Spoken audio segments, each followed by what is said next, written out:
Once upon a time, under the humid sky of Port Harcourt, where the air smells of oil and salty water breeze, a woman named Oluma wept every night. She had everything money could buy: a stable job at the oil company's admin department, a caring husband named Ikenna, and a modest bungalow in Port Harcourt City.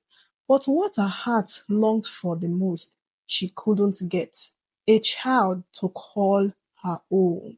Most nights, after the noisy city settled down and the neighbor's generator buzzed faintly, Oluma would kneel at the foot of her bed, with tears running down her cheeks.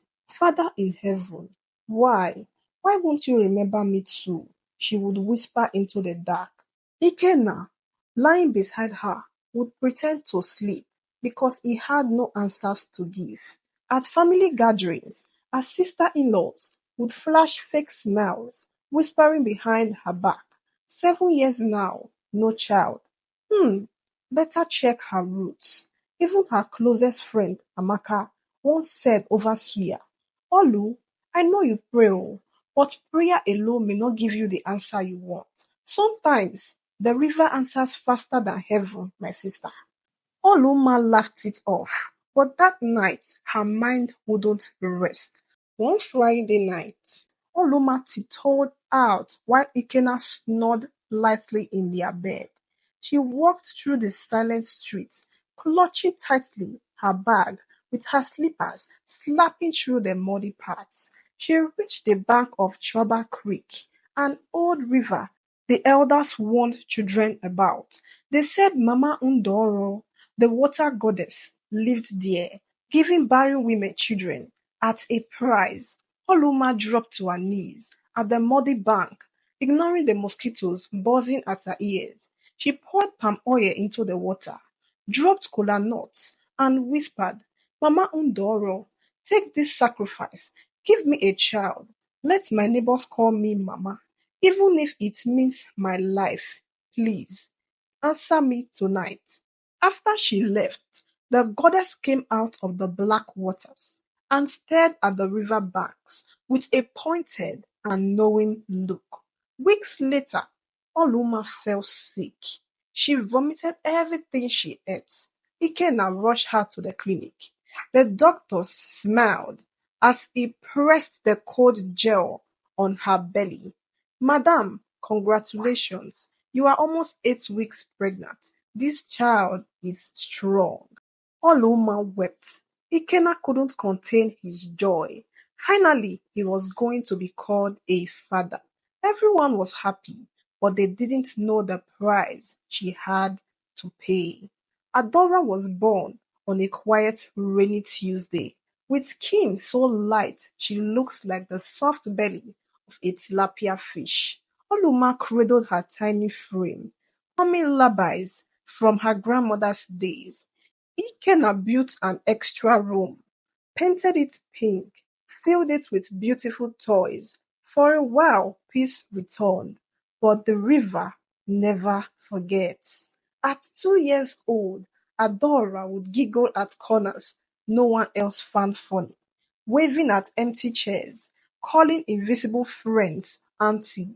At 5, she would sit by the backyard tap, whispering to the flowing water as if telling secrets. Oluma brushed it off. She's just special, God's gift.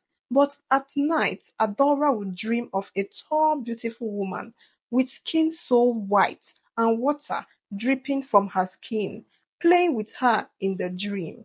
As Adora grew, sweetness faded. She answered only when she felt like it. She never took instructions twice. At 13, she slapped her mother for scolding her about not doing the chores. Ikenna tried to discipline her once, but she stared down her teen with eyes too ancient for a child, then burst into cruel laughter. Neighbors said she had no respect. School teachers called Oluma at least twice a month about Adora's stubbornness. Oluma hid in her bathroom many nights, muffling her sobs with a towel. At 17, Adora vanished for 3 days. Oluma called every friend and even involved the police, but nothing. She returned on a Sunday morning, dragging her feet through the marble floors of the compound, smelling of stale beer and river agate. When her mother shouted at her, Adora screamed back for the whole street to hear. I didn't ask to come here. Go back to the river and beg your goddess for another child. Neighbors gathered, shaking their heads. Ikenna shut himself in the bedroom for hours, shame burning through his bones. One night after Adora cursed her and broke a family frame, Oluma ran to Inena's house, barefoot and trembling. Inenna, please help me. I have done something I shouldn't have. I begged Mama Undoro for a child, and that river child is killing me. Tell me how to send her back.